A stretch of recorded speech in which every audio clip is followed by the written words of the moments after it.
Freedom of Information Act reveals UFO repeatedly violated the protected area over Nebraska nuclear power plant. This is not the first time people have witnessed UFOs in areas that have nuclear material and even military bases housing nuclear weapons and nuclear material. We've seen this in England, in the United States, and in areas where a large amount of nuclear testing and nuclear storage is taking place. And Robert Hastings has done a fantastic job reporting all this with witnesses from England, Europe, and the United States. And now we have more evidence that UFOs are violating protected areas, airspace, in order to examine perhaps what's taking place, what's going on.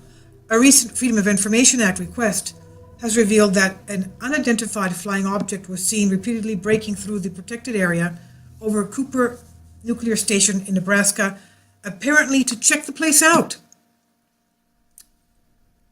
Concern. A concern is one or two sentences, sometime between 1986 and 1989, an unidentified flying object, a UFO, violated the protected area at Cooper Nuclear Station and was not reported to the NRC as requested.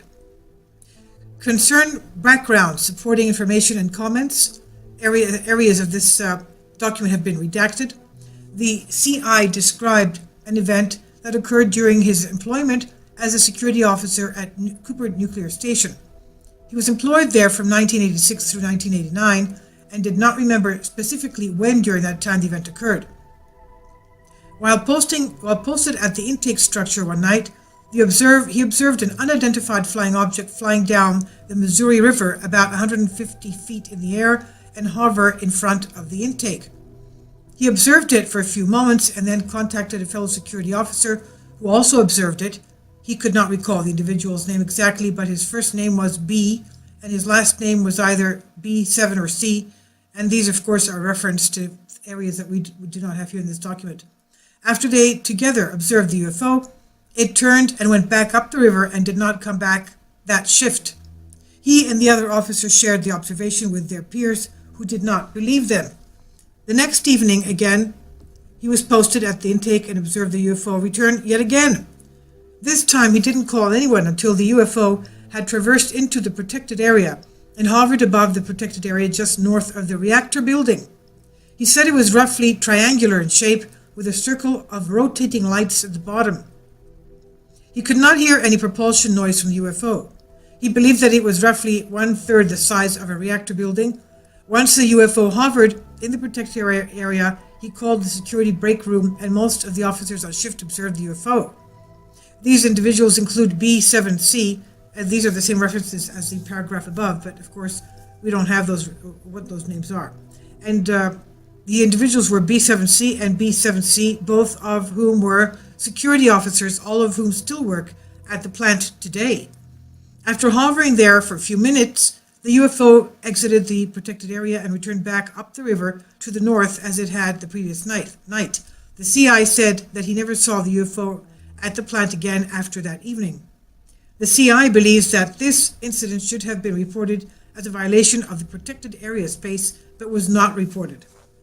A clip of the document, this is what we just read, was released to John Greenwald of theblackvault.com, shows that the UFO flew down the Missouri River at about 150 feet in the air and hovered near the plant's intake structure the first night, returning the next night, and hung out near the plant's reactor building before flying back up the Missouri River, never to return again.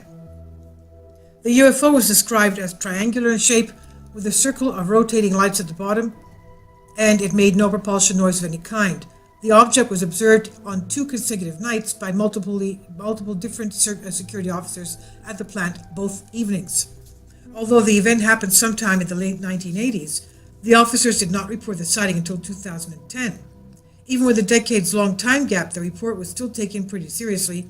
Open Minds TV reports, quote, William B. Jones, the chief of Allegations Coordination and Enforcement, did request the letter regarding the incident be controlled and distribution limited to personnel with a need-to-know basis, end quote. This is by the Daily Sheeple. I'll leave links below for you for this.